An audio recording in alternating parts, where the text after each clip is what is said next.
Hablaremos hoy de la niebla de Londres. Así que empecemos por Tácito, que fue tal vez el primero en mencionar la niebla de Londinium en su crónica de la invasión de César. Según algunos, esa bruma ha estado en Londres desde el comienzo de la ciudad. Muchos siglos después de César, el fenómeno natural recibió el agregado del humo de las chimeneas. Es que parece que por asuntos de presión, que no viene al caso explicar, digo de la presión de la atmósfera, ¿no? Los humos de las casas o de las fraguas y de las quemas no se elevan en Londres. No me pida que se lo explique porque tendría que ponerme de novio con usted. No, déjelo así. Pero ya lo entendí. No se levanta el humo en Londres. Y entonces la niebla de Londres en los momentos en que más chimeneas había y más carbón se quemaba, era verdaderamente espesa. Ya en 1257, Leonor de Provenza, la mujer de Enrique III, se quejaba del humo y la contaminación de Londres. Y en el siglo XVI se dice de Isabel I que se sentía profundamente triste y enojada por el sabor del humo de su capital. Eran como ecologistas avant la lettre.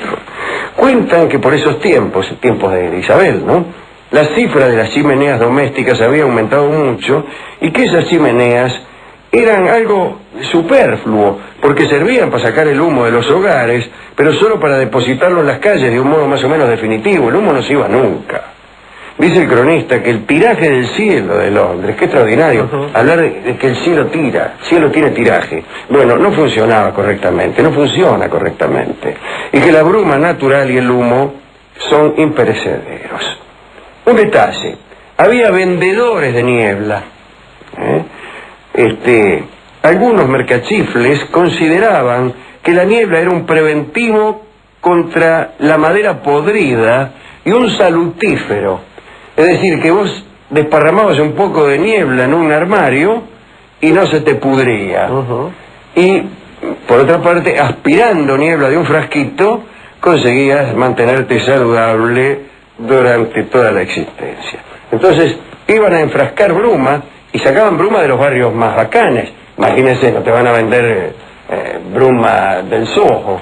Vendían bruma de los barrios acomodados, y ahí la gente pobre se la respiraba y pensaba que no solamente adquiría salud, sino que de algún modo se contagiaba la prosperidad de los pobres, de los ricos de aquellos barrios.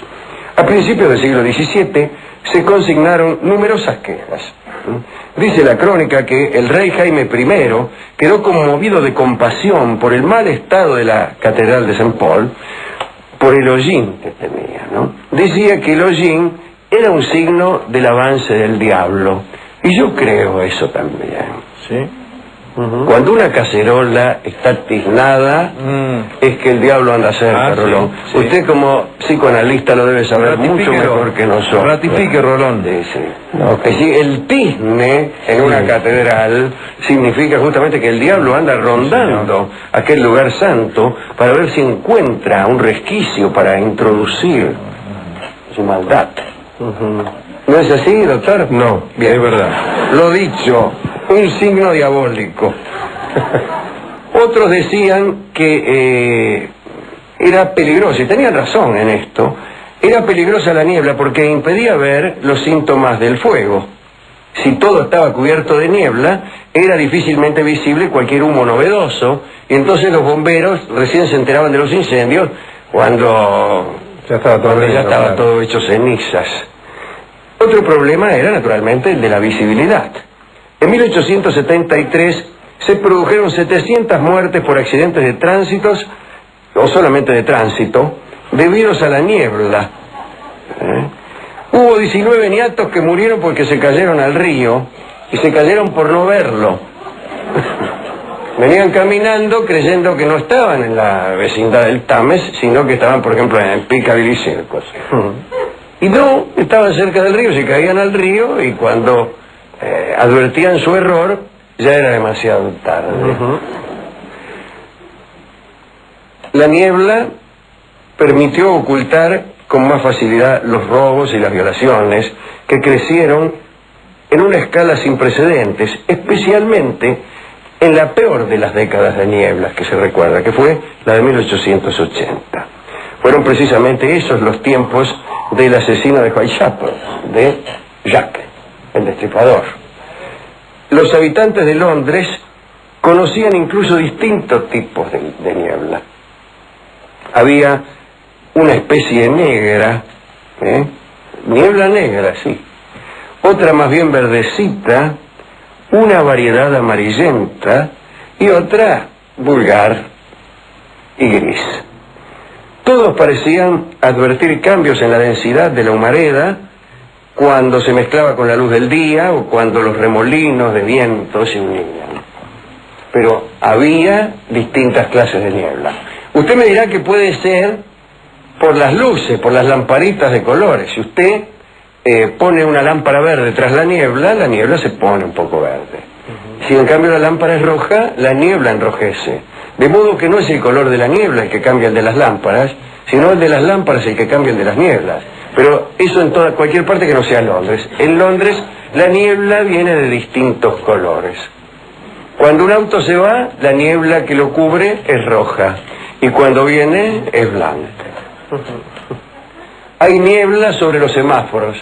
Esa niebla se pone verde cuando el semáforo es propicio y roja cuando es adverso. La niebla amarilla señala una indecisión.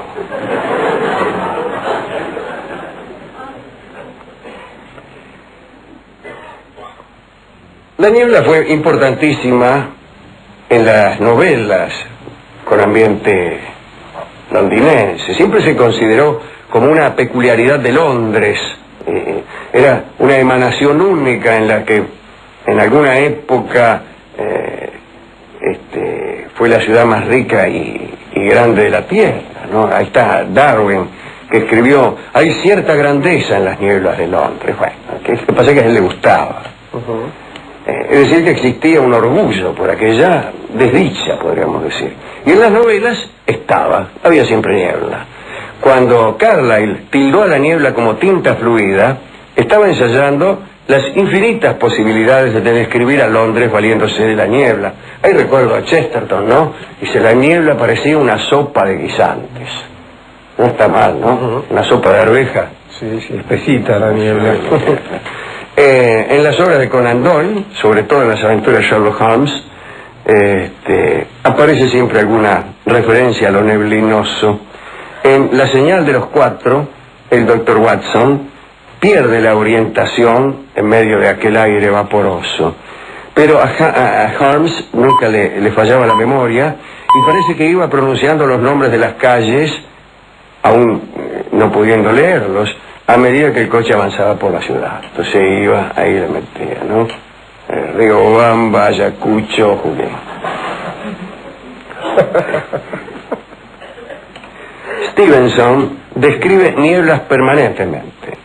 En el misterioso caso del Dr. Jekyll y Mr. Hyde, donde el cambio de identidad, ¿no?, discurría en una ciudad, dice Stevenson: una ciudad de nieblas insustanciales y cambiantes.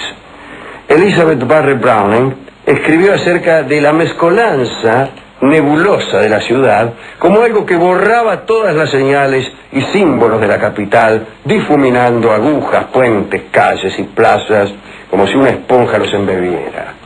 El temor a esa invisibilidad contribuyó mucho al programa de construcción y decoración que marcó la ciudad victoriana, que es la que conocemos hoy. Los arquitectos resolvieron que era preferible que los edificios fueran colorados, que fueran muy ladrillosos, muy llenos de ladrillo, rojo intenso de ladrillo y terracota brillante, para que pudieran ser visibles aún en la niebla. Y así es Londres, una ciudad de ladrillo. Había quienes exaltaban las virtudes de la niebla. Cuando el pintor Monet viajó y vivió en Londres, ¿no?, allá por 1900, fue para pintar la niebla. Escribió: lo que me encanta de Londres por encima de cualquier otra cosa es la niebla. Es ella la que otorga a la capital su suntuosidad. Esos bloques tan enormes y de proporciones regulares se tornan grandiosos envueltos en ese misterioso manto. La niebla, decía Monet, era como una redundancia de lo gótico. En los primeros años del siglo XX se produjo una notable disminución en la frecuencia y la intensidad de las nieblas.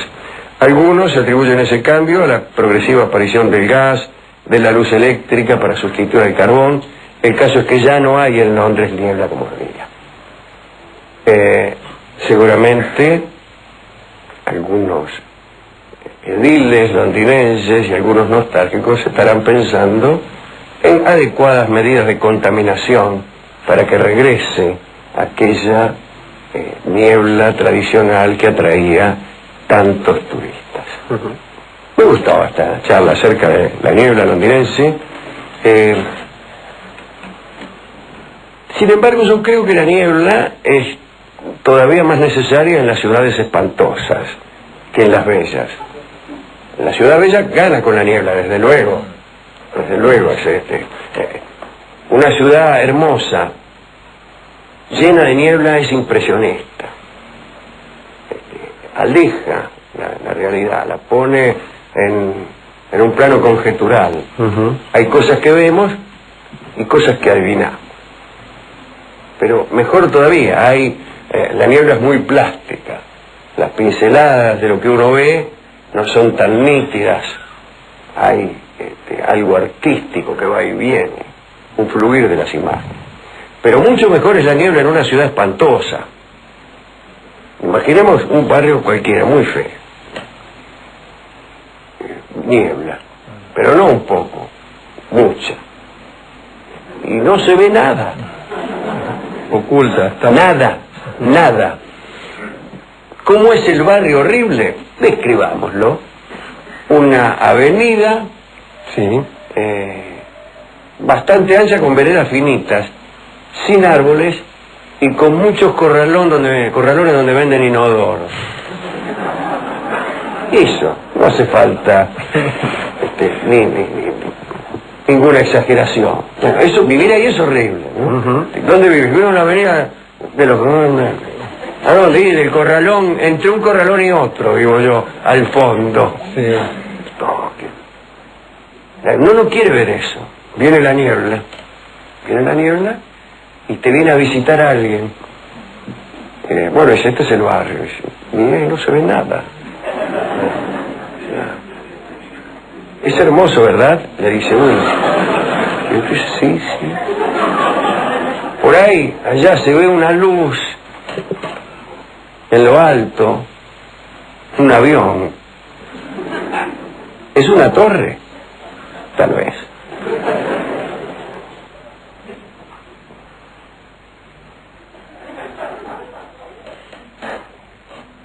Conviene desatar neblina sobre lo peor que tenemos.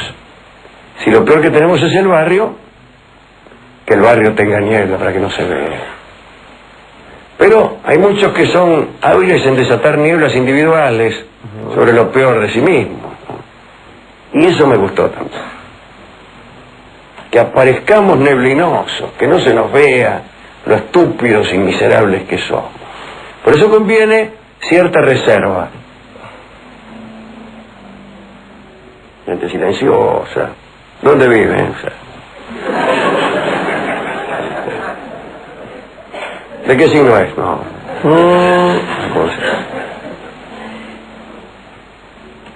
¿Dónde va a bailar? Ninguna parte. Y entonces aparece una neblina y por ahí pasa una moto por la esquina y alguien nos mira, ve la luz y dice, ¿es su alma? Y uno le dice, puede ser. Todo porque hay niebla. Pero es necesaria la niebla. Sin niebla no hay amor. Sin niebla no hay amor. Por favor, le pido a mis numerosos dioses que me llenen de niebla el camino para ver luces del alma donde solo hay motocicletas.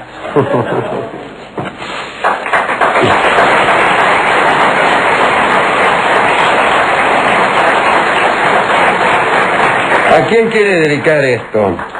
Bueno, hoy está fácil, Alejandro, porque le ha nombrado usted tanta gente que merece la dedicatoria: Chesterton, a Conan Doyle, a Stevenson. Y si me permite también, de un modo personal, a unos amigos queridos que sé que disfrutan mucho cuando andan paseando por Londres. Bueno, muchas gracias. Escucharemos el tango Niebla Fatal, que es un tango que he compuesto yo para otra ciudad neblinosa, y que va a cantar, pertenece a Bar del Infierno, y va a ser cantado por Ruth Ataguile. Estará acompañado en este caso por el pianista Fernando Marzán, la violinista Christine Breves y el chelista ruso Dmitry Rodnoy. Niebla Fatal, canta Ruth Ataguile.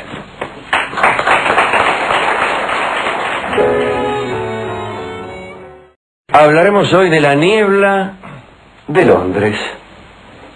Así que empecemos por Tácito, que fue tal vez el primero en mencionar la niebla de Londinium en su crónica de la invasión de César. Según algunos, esa bruma, digo de la presión de la atmósfera, ¿no? Los humos de las casas o de las fraguas y de las quemas no se elevan en Londres. No me pida que se lo explique, porque tendría que ponerme de novio con usted. No, déjelo así. Pero ya lo entendí. No ha estado en Londres desde el comienzo de la ciudad. Muchos siglos después de César, el fenómeno natural recibió el agregado del humo de las chimeneas. Es que parece que por asuntos de presión, que no viene al caso explicar, se levanta el humo en Londres. Y entonces la niebla de Londres en los momentos en que más chimeneas había y más carbón se quemaba, era verdaderamente espesa. Ya en 1257, Leonor de Provenza, la mujer de Enrique III, se quejaba del humo y la contaminación de Londres. Y en el siglo XVI se dice de Isabel I que se sentía profundamente triste y enojada por el sabor del humo de su capital. Eran como ecologistas avant la lettre. Cuentan que por esos tiempos de Isabel, ¿no?,